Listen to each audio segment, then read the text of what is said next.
मैं doctor Shailesh Khandelwal, BSc MBBS gold medalist, Chhattisgarh Raipur Kota से अपने क्लिनिक से एक नए टॉपिक के साथ चर्चा चालू करने से पहले हमेशा की तरह सबको प्रणाम करते हुए आकर चारी लख 84 जाति जीव जल थल नभवासी सिया राम सब मैं जग जानी करो प्रणाम जोरी जुगबानी।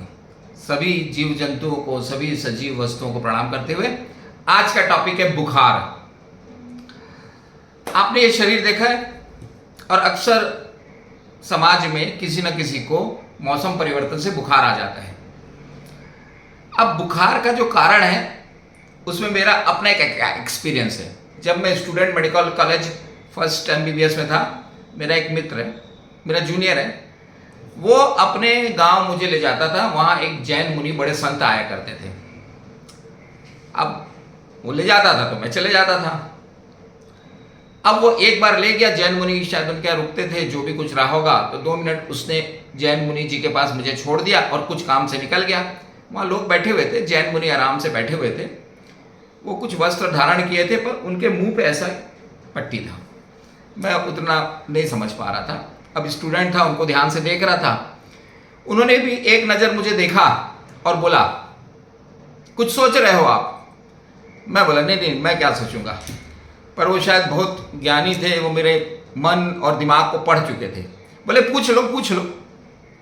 मैं बोला महाराज, आप पूरे शरीर पे छोटा सा कपड़ा लपेटे हैं पर इसको ढके हुए हैं, ऐसा क्यों?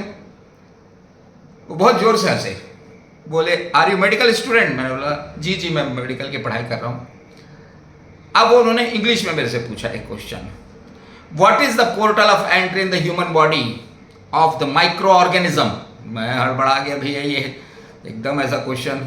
तो हंसे जोर से, बोले सूक्ष्म जीवों का शरीर में प्रवेश करने का। आप मुंह खोल के दिखाओ। मैंने मुंह खोला, तो बोले 2 ही जगह से तो घुस सकते हैं भैया। तो बोले अभी थोड़े से कच्चे वो हो आप स्टूडेंट, थोड़ा सा और पको। बोले 2 जगह से कीटाणु प्रवेश कर सकते हैं जिससे आप अस्वस्थ हो सकते हैं। और दूसरी बात बोले ये आध्यात्मिक है, इन्हीं में तो कंट्रोल जरूरी है। और जोर से हंसे। फिर उन्होंने मुझे धीरे से कहा कि जिज्ञासा ज्ञान की पहली सीढ़ी है, और आशीर्वाद भी दिया कि आप आगे जाओगे, जिज्ञासा बनाए रखना। उस समय तो मुझे ये बात समझ नहीं आई, पर अब समझ आती है। देखिए, portal of entry of micro organism, 5 चीज़ों से आदमी बीमार पड़ता है। बैक्टीरिया सब जानते हैं, वायरस, कोरोना वायरस से आपको सिखा दिया है, फंगस, पैरासाइट, प्रोटोजोआ। प्रोटोजोआ मतलब मलेरिया, पैरासाइट मतलब कृमि। यही 5 चीज़ें शरीर के अंदर घुसेंगी तभी आप बीमार पड़ोगे। और जैसा उन्होंने जैन मुनि जो इतने महान थे, उन्होंने बताया था कि भाई नाक और मुंह से तो घुसेगा, और कहाँ से घुस जाएगा? कान से थोड़ी घुस जाएगा। बाकी तो अपन पूरा कपड़े ढके रहते हैं। उनके कहने का मतलब था आप पूरा ढके रहो, पर हेल्थ के हिसाब से तो ये ढकना चाहिए। और हमने मास्क में इसका सिद्धांत कोरोना में देखा ही था। अब जब ये बैक्टीरिया या वायरस किसी के द्वारा ही पहुंचाए जाते हैं, किसी आप भीड़ में गए, किसी ने खांस दिया, नाक और मुंह से घुस गया, तो होता क्या है, जैसे ये घुसते हैं, ये भी जीव है, छोटे से माइक्रो ऑर्गेनिज्म, ये मल्टीप्लाई होते हैं। अब आपको हल्का सा बुखार आएगा, हल्का सा बॉडी एक होगा। पर भारतवर्ष में क्या है, अपन डॉक्टरों के यहाँ जाने से बचते हैं। अपन पहले क्या पहुँचते हैं, पास के मेडिकल स्टोर में, वो भी भैया हमारे पहचान का रहता है। अरे जो भैया एक दवाई दे दे, वो भी एकदम उत्साह में एक दवाई दे देगा। कभी कभी आसपास मेडिकल वाले स्टोर वाले मिलते हैं, मैं बोलता प्रभु तुम बहुत अच्छे हो, बीमारी बढ़वा के भेजते हो मेरे पास। तो हंसते, नहीं नहीं सर, हम तो बस शाम की दवाई देते हैं। हाँ, ये बात सही है, डॉक्टर्स अवेलेबल नहीं है तो आप जाके बुखार की गोली ले लिए, परंतु दूसरे दिन डॉक्टर से मिलना जरूरी है। परंतु होता क्या है, वो बुखार की दवाई जैसी आप लेते हैं, बुखार आपका कम हो जाता है और आप तो भैया बहुत बड़े ज्ञानी, बहुत बड़े वो हैं विद्वान, दूसरे दिन भाग जाते हैं काम पे। और यहीं सूक्ष्म जीवों को मल्टीप्लाई होने का मौका मिलता है। वो जहाँ पे आपके मुंह या गले में जहाँ पे भी जाते हैं तो तुरंत एक्शन नहीं करते, वो भी अपनी जनसंख्या बढ़ाते हैं और धीरे धीरे धीरे धीरे बैक्टीरिया आपके अंदर प्रवेश कर जाते हैं। फिर दूसरे दिन तेज बुखार आ जाता है, तीसरे दिन आप बेड पे आ जाते हैं, तो फिर डॉक्टर को ढूंढते हैं। अब डॉक्टर साहब के यहाँ पहुँच गए। यदि कोई अच्छा डॉक्टर है, यदि प्राइमरी हेल्थ सेंटर हमारे देश में बहुत अच्छे हैं, जो सरकारी सेंटर्स हैं बहुत अच्छे हैं, वहाँ के डॉक्टर मेरे बहुत सारे मित्र हैं, वो बताते हैं बुखार में रक्त पट्टिका वो बनवाते ही हैं, क्योंकि मलेरिया प्रोन रहता है एरिया।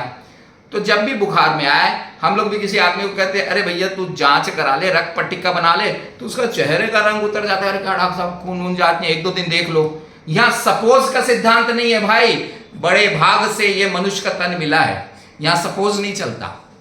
जब हम लोग रक्त पट्टिका बनाते हैं तो हमें बहुत सारी चीजें पता चल जाती है। WBC कितना है, प्लेटलेट्स कितना है, मलेरिया तो नहीं है। फिर हम दवाई देना चाहते हैं, पर हमारे भारतवर्ष में ऐसा कहाँ होता है, अरे डॉक्टर साहब 2-3 दिन की दवाई दे तो चला के देख लेते हैं। अरे भैया, जो शरीर तुम्हारा जीवन भर साथ देता है उसमें तुम चला चलाई का खेल खेलते हो। याद रखिए मेरी बात, अपने शरीर की इज्जत नहीं करेंगे, रिस्पेक्ट नहीं करेंगे तो वैसे ही आपसे रिएक्ट करता है। यह हमारा 34 साल का अनुभव है, एक दिन के अनुभव से थोड़ी बोल रहे हैं, 34 साल का अनुभव है। और एक और बात, भगवान ने मशीन नहीं बदली, आपने बहुत डेवलपमेंट कर लिया, ये अल्टीमेट मशीन, हम इसी के वो है मैकेनिक, ये मॉडल के मैकेनिक है। हमारे पास कोई भी कंट्री से कहीं से भी यही मॉडल आ जाए, भगवान ने पूरे अर्थ में एक ही मॉडल बनाया है और ये बदला नहीं है, इसमें कोई डेवलपमेंट नहीं हुआ। तो भैया हम भी बहुत सालों से करते करते अच्छे मैकेनिक हो गए ठोक बजा के। अब क्या होता है, आपने दवाई ले ली, यदि आप रक्त पट्टिका बना लेते हैं तो बहुत अच्छा है। अच्छा, हमारे जो दोस्त विदेश चले गए हैं, कई बार हमारे पास पेरेंट्स आते हैं या जिनके बच्चे विदेश में, डॉक्टर साहब दवाई लिख दो, हम यहाँ से दवाई भेज देंगे। हम पूछे ऐसा क्यों भैया? बोले सर वहाँ पे तो दवाई देने से पहले जांच होती है, फिर बैक्टीरियल की जांच होती है, फिर एंटीबायोटिक क्या दिया जाए उसकी जांच होती है, फिर एंटीबायोटिक्स का निर्धारण होता है। अब हमारा देश अभी थोड़ा सा हेपेजेट चल रहा है, पर धीरे धीरे लाइन पे आ रहा है, लोग समझदार हो रहे हैं। हमारे यहाँ हम लोग इरेशनल यूज ऑफ एंटीबायोटिक करते हैं, अपने ज्ञान से हम लोग लिख देते हैं कि भैया 3-4 दिन ये दवाई ले लो। परंतु आपकी रक्त पट्टिका बन गई, हमने दवाई दे दी, फिर पेशेंट यहाँ गलती करता है, वो 2-3 दिन दवाई लेता है और ठीक हो जाता है, और फिर वो दवाई बंद कर देता है और बोलता है मैं ठीक हो गया, और फिर काम पे लग जाता है। पहला काम बुखार आने पे रेस्ट करे, अपने बॉडी को रेस्ट दे। वो भी जो माइक्रो ऑर्गेनिज्म घुसा है उसके खिलाफ आप युद्ध लड़ रहे हो, आपका शरीर लड़ाई कर रहा है। रेस्ट पे चले जाएं, पानी खूब पिए, खाना सामान्य भोजन, सुपाच्य भोजन ले, दवाई 5 डेज ले। अरे भैया जो कीटाणु घुसा है उसको भी मार, एक आध भी छोड़ दोगे ना तो बाद में वो दिक्कत करता है, कहीं हार्ट में घुस जाएगा, कहीं लंग में घुस जाएगा, कहीं किडनी में घुस जाएगा और बहुत दिक्कतें करता है। तो आप पूरा इस प्रकार से 5 दिन दवाई लें, फिर डॉक्टर साहब से मिले, डॉक्टर साहब भी खुद बता देंगे। आप बोलते सर बी कॉम्प्लेक्स दे दो क्योंकि वीकनेस रहती है, युद्ध के बाद तो वीकनेस रहेगी ना। और फिर आप आराम से 5 दिन बाद अपनी ड्यूटी ज्वाइन कर लें। अब एक विषय ये आता है कि ऐसी कोई विद्या नहीं है क्या कि यदि ये bacteria, virus, fungus, parasite, protozoa घुसे और हमको बीमार ही ना हो। इस बारे में मेडिकल साइंस, आधुनिक मेडिकल साइंस कोई बात ही नहीं करता। ये बड़ा अजीब विचित्र बात है। मेडिकल साइंस का दवाई तब चालू होती है जब आप बीमार होते हैं, तब आता है एक अलग 75% एरिया प्रिवेंटिव मेडिसिन, स्वास्थ्य, योग और अन्य ऐसी दवाइयां जो आपके भंडारण, शस्त्र भंडार को अच्छा रखें, अपनी इम्यूनिटी को बढ़ाएं और उस वायरस या बैक्टीरिया से लड़ें। उसके विषय में कभी बात करेंगे। तो आज हम यहीं पे खत्म करते हैं। बुखार आए रेस्ट करें, अपनी रक्त पट्टिका बनाएं, 5 दिन दवाई लें, फिर डॉक्टर साहब जैसा बोलते हैं उनकी सुने, फिर काम पे लगे। आशा है आप इस बात को सुनेंगे और मानेंगे और अपने जीवन में उतारेंगे। जय हिंद, जय भारत, जय छत्तीसगढ़।